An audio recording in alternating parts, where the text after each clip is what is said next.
ማድረግ አለብህ። እከክልህ አይ የኔን ብቻ ከክልኝ አንተ የሚታከክ ምንም ነገር የለህ የምትል ከሆነ በአናትህ ትተከላለህ። ያንተን ችግር ላክ አይደለም እዚህ ጋር የተቀመጥኩት። የጋራ ተግዳሮቶች አሉብን። እነዛን በጋራ መውጣት እንችላለን። በተናጠል ደግሞ መውጣት ያለብን ነገር እንወጣለን።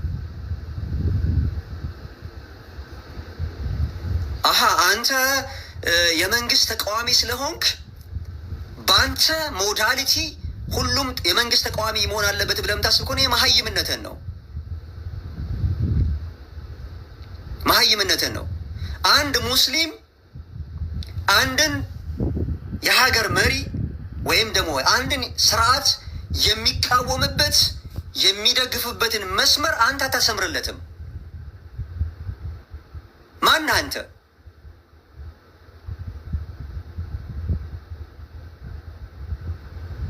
እናንተን ለማስደሰት አይደለም እኛ አብይ አህመድ የምንቃወም። እኔ ፐርሰናሊ የሆኑ ሰዎችን ለማስደሰት ብዬ አይደለም አብይ አህመድን የምቃወመው።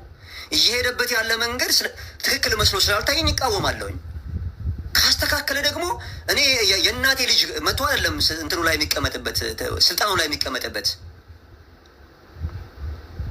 አፍተር ኦል ኢትዮጵያኖችን ኢኳሊ ታላቅ ታናሽ ሳይል ሁሉንም ኢትዮጵያኖች አገሪቱ በምትችለው በምትፈቅደው ልክ ማስተዳደር የሚችል ስርዓት ነው እንጂ እኛ የምንፈልገው የሆነን ነገር አንጠልጥሎ የሆነን ጥሎ የሚንቀሳቀስ ኃይል አይደለም። ነገም የሚመጡት ተመሳሳይ መንገድ ላይ የሚሄዱ ከሆነ እኛ ከመቃወም ወደኋላ አንልም።